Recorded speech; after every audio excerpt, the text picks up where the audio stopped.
tragic events like this unite Australians? This has driven a wedge into the community. How do you unite a divided Australia? I'll continue to look for what unites us, and I've seen that here this morning. We need to learn any lessons that are learnt from this, undertake stronger action, undertake any legislative change, undertake any powers, additional powers that are needed across the board. To work with the Jewish community, we want to stamp out and eradicate antisemitism from our society. We want to also stamp out the evil ideology of what would appear to be, from the investigators, an ISIS-inspired attack. That has no place, that sort of hatred. What strengthens Australia is our love for each other. And at this time I'm seeing a lot of evidence of that as well. Love is more powerful than hate. That is what we need to see. These men were prepared to die for their cause. How do you legislate against that? How do you combat that? It is difficult, and this is something the world is dealing with. It is indeed, as you identify, hard to legislate against such massive hatred and people who have this perversion of Islam that leads them to support Islamic State and to have a view that somehow there is some reward for them. There is not.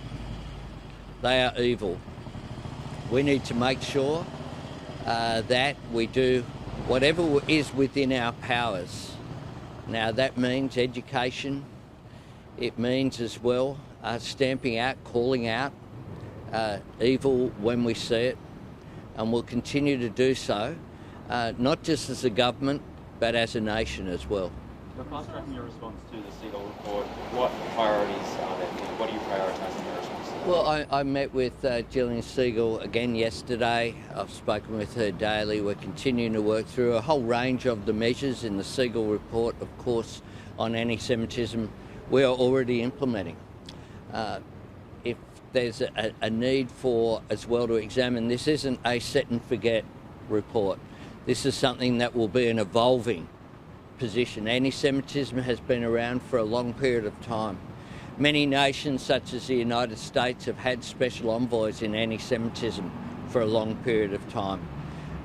My government is the first to appoint one. Gillian Siegel is doing an extraordinary job. We'll continue to engage with her on an ongoing basis, including any lessons that arise from this atrocity. But can you call out specific priorities in your response? Can you call out any specific policy priorities? We'll call all of the legislative responses required. If we need to do something more about hate speech, for example, we have outlawed hate speech that can lead to violence. If we need to examine them, if there's a need to strengthen them, we're certainly up for whatever is necessary. Incredible acts of heroics during this attack play out, some ultimately giving the ultimate sacrifice with their life, trying to do that. What does that show about people rising up in these times? And some of them were refugees coming over here and had founded a life in Australia. Well, I pay tribute to Boris and Sophia Gurman, who Boris attacked one of these terrorists as he got out of the car, and that caused Mr. and Mrs. Gurman, who've been married for 60 years, to lose their life. To Reuben Morrison, who threw bricks and took action to try and stop this occurring, also murdered by these terrorists. These are Australian heroes, just as Ahmed El Ahmed, who I was able to meet with yesterday, is an Australian hero. Our thoughts are with him today because he is undergoing surgery today on his injuries. Our thoughts are also with the families of funerals that will begin today. I met with Rabbi Eli's family yesterday. They are going through an extraordinarily difficult time. Rabbi Eli was clearly much loved in the community, not just by his family as well. And I think all Australians' thoughts are and hearts are with those families as they go through farewelling their loved ones. What do you say to victims' families and to Jewish leaders who say your government hasn't done enough to fight anti-Semitism?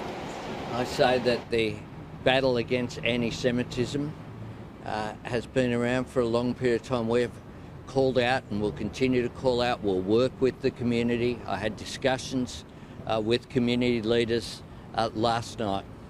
We'll do whatever's necessary to work with the community to stamp out the scourge of anti-Semitism, of which we have seen a rise in Australia and around the world since October 7, but we've also seen anti-Semitism be around for a long period of time. It's one of the elements that have fed into the perverse extremist ideology that is Islamic State, that led to this whole idea of a caliphate and leads to hatred and leads to violence as well. Thank you very much. Thank you.